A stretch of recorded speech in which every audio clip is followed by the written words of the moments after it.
Hello मेरे बच्चे, आज पुनः आपको आपकी बायोलॉजी क्लास में बहुत बहुत स्वागत है। बच्चों, जैसा कि हम लोग पिछले क्लास में फर्स्ट यूनिट के विभिन्न चैप्टरों के बारे में संक्षेप में अध्ययन किए और उन टॉपिकों के बारे में बहुत थोड़ी सी जानकारी ग्रहण किए थे। आज इस क्लास में आप सबको हम ले चलते हैं प्रथम यूनिट के प्रथम अध्याय में, जिसका नाम है जीवों में जनन। बच्चों, जीवों में जनन अर्थात रिप्रोडक्शन इन ऑर्गेनिज्म। बच्चों, एक प्रश्न मेरे मन में आता है कि आपके सामने उसे हम पुटअप कर दें, और वो प्रश्न है, प्रजनन क्या है? What is reproduction? What is reproduction? बच्चों, रिप्रोडक्शन एक विशेष प्रकार की जैविक क्रिया होती है। जैसे हम लोग पोषण करते हैं, श्वसन करते हैं, ब्रीदिंग करते हैं, सांस लेते हैं, उसी प्रकार से प्रत्येक जीवों में वातावरण में अपने अस्तित्व को बनाए रखने के लिए जनन क्रिया होती है, जिसके अंतर्गत प्रत्येक जीव वातावरण में अपने अस्तित्व को बनाए रखने के लिए जनन क्रिया करता है, अर्थात सेम अपने ही जैसी संतान उत्पन्न करता है, ताकि उसका जीव जगत में, जीव संसार में अस्तित्व बना रहे। बच्चों, जनन कितने प्रकार के होते हैं और जनन की विधियां क्या हैं, इस पे हम आगे प्रकाश डालने वाले हैं।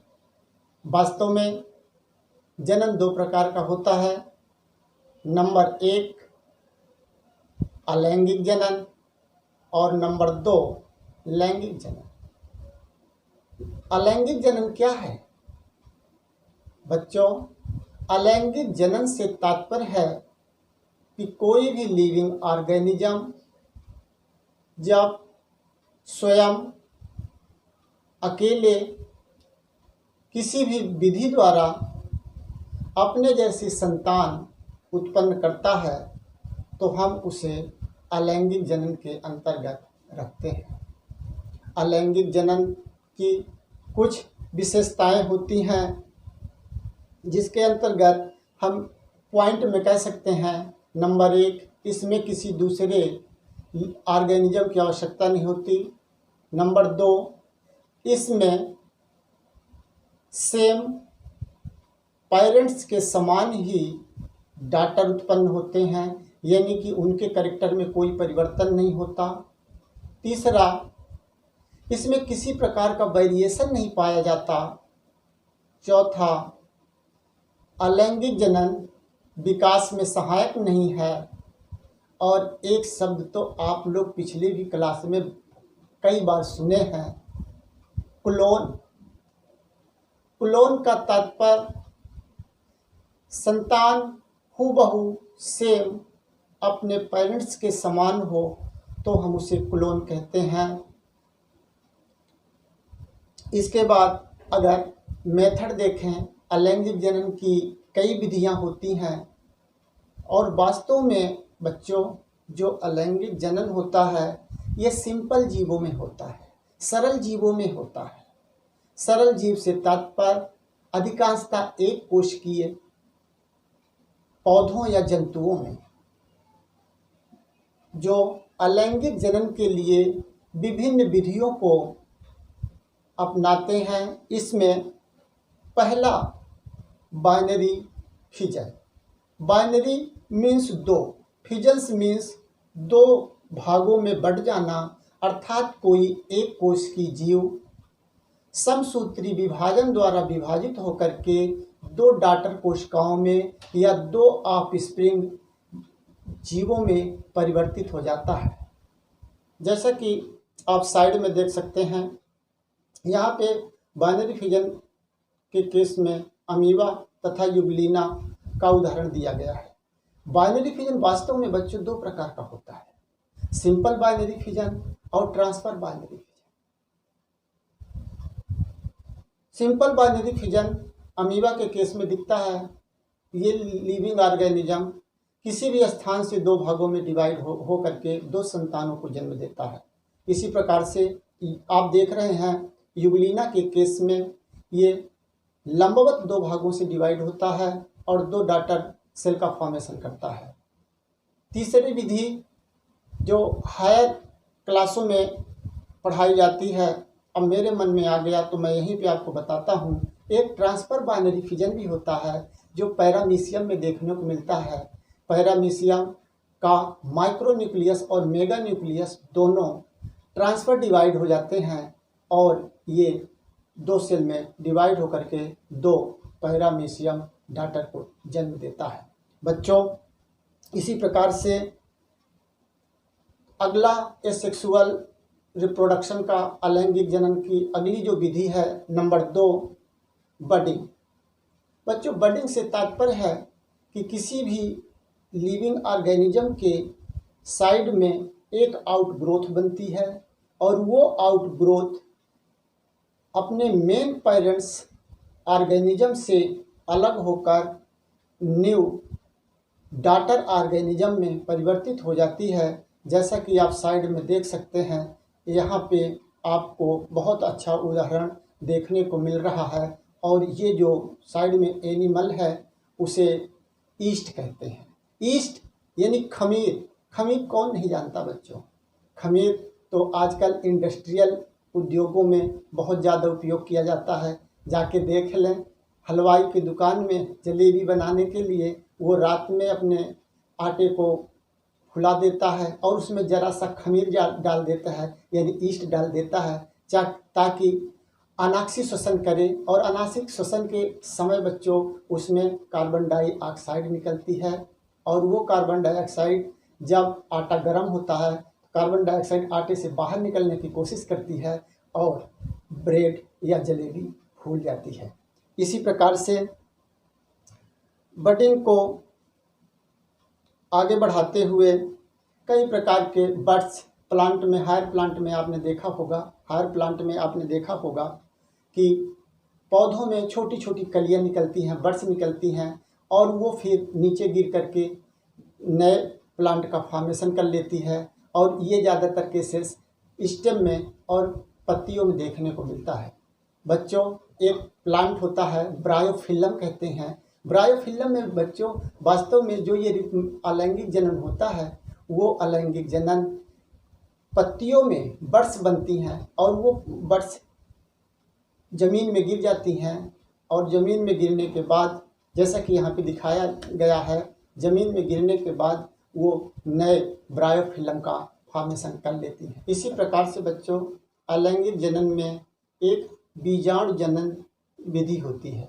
बीजाणु जनन अधिकांशतः एक कोश की जीवों में, जंतुओं में भी और पौधों में भी पाया जाता है, जो प्रतिकूल परिस्थितियों में होता है। जैसे अमीबा जब तालाब का पानी सूखने लगता है तो अपने चारों तरफ अपने आप को बचाने के लिए एक सिस्ट का फॉर्मेशन कर लेता है और उस सिस्ट के अंदर उसका न्यूक्लियस डिवाइड होकर के कई न्यूक्लियाई में परिवर्तित हो जाता है और वो प्रत्येक न्यूक्लियाई अनुकूल परिस्थिति आने पर सिस्ट को फाड़ करके बाहर निकल आते हैं। ऐसा देखा गया है कि एक बार में लगभग 250 के करीब अमीबुली बनते हैं।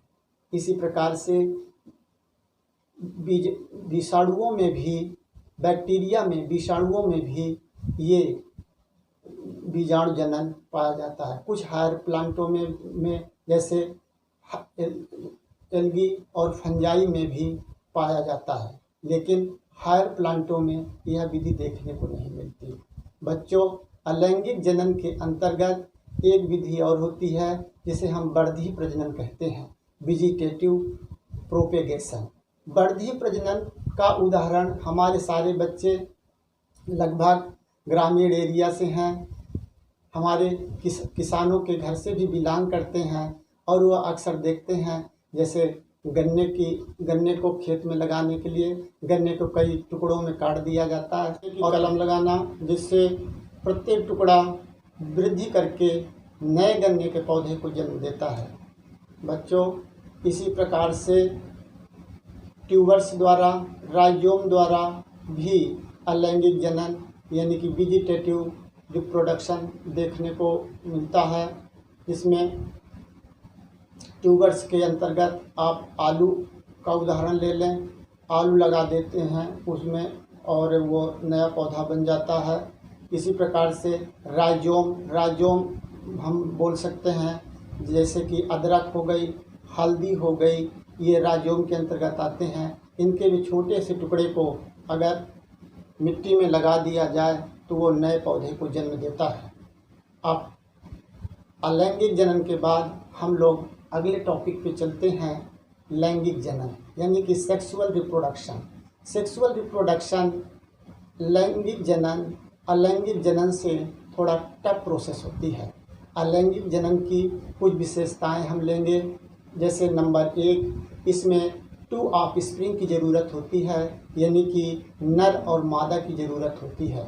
नर और मादा अलग अलग नर गैमीट तथा मादा गैमीट का निर्माण करते हैं और फिर वो गैमीट आपस में फ्यूज हो। लैंगिक जनन के अंतर्गत जो चाइल्ड का निर्माण होता है, जिस बच्चे का जन्म होता है, वो बच्चा अपने माँ बाप जैसे नहीं होता, कुछ न कुछ उसमें वेरिएशन पाया जाता है। ये वेरिएशन क्यों होता है बच्चों? इस वेरिएशन का मुख्य कारण है कि फादर से और मदर से दोनों से डीएनए आते हैं और आपस में मिक्स होकर के जायगोट का फॉर्मेशन करते हैं, जिसमें मदर के कैरेक्टर और फादर के कैरेक्टर दोनों कैरेक्टर मिक्स हो जाते हैं। दोनों मिक्स हो जाने के कारण जो बच्चा जन्म लेता है, चाहे तो प्लांट में हो या एनिमल में हो, वो कहीं न कहीं थोड़ा बहुत भिन्न होता है, यानी कि हम उसे क्लोन नहीं कह सकते हैं। इसी प्रकार से सेक्सुअल रिप्रोडक्शन को, लैंगिक जनन को हम विभिन्न मेथड के अंतर्गत पढ़ेंगे। जैसे नंबर 1 ले लें तो गैमीट का फॉर्मेशन, यानी कि आप देख सकते हैं गैमीटोजेनेसिस। बच्चों, गैमीटोजेनेसिस वह प्रक्रिया होती है जो मेल तथा फीमेल, नर तथा मादा दोनों के अंदर होती है और यह क्रिया गोनेड्स के द्वारा, जनन के द्वारा होती है। बच्चों, ये गैमीटोजेनेसिस को आगे बढ़ाएं तो देखने को ये मिलता है कि नर गैमीटोजेनेसिस को स्पर्मेटोजेनेसिस, शुक्र जनन तथा मादा गैमीटोजेनेसिस को ऊजनन के नाम से जाना जाता है। बच्चों, ये जो गैमीटोजेनेसिस के बारे में अभी हम बात कर रहे थे, थोड़ा सा और आपको इजी कर दें। गैमीटोजेनेसिस शुक्राणु के निर्माण को और अंडाणु के निर्माण को कहते हैं। शुक्राणु निर्माण को शुक्र जनन जो नर में पूरा होता है, जिसके द्वारा शुक्राणु बनता है, और ऊजनन की क्रिया मादा में होती है, जिसके फलस्वरूप अंडे का निर्माण होता है। इसके बाद प्री फर्टिलाइजेशन की प्रोसेस होती है, अर्थात दोनों में कपुलेशन होता है और कपुलेशन के बाद शुक्राणु तथा अंडाणु जब आपस में मिलते हैं तो इस प्रक्रिया को फर्टिलाइजेशन या निषेचन कहते हैं। बच्चों, वास्तव में फर्टिलाइजेशन भी 2 प्रकार का होता है, बाह्य निषेचन और आंतरिक निषेचन, अर्थात external fertilization and internal fertilization. External fertilization उन जीवों में होता है जिनमें जो जल में पाए जाते हैं, और इंटरनल फर्टिलाइजेशन फीमेल के शरीर के अंदर होता है। वो या तो फैलोपियन ट्यूब में होता है या अपर पार्ट ऑफ ओविडक्ट में होता है। फर्टिलाइजेशन के बाद बच्चों जायगोट का विकास होता है और जायगोट डेवलप होकर के नए चाइल्ड का निर्माण करता है। ये रहा बच्चों हमारा आज का टॉपिक, जीवों में जनन। और कल हम आपको अगले टॉपिक पढ़ाएंगे। Okay, thank you.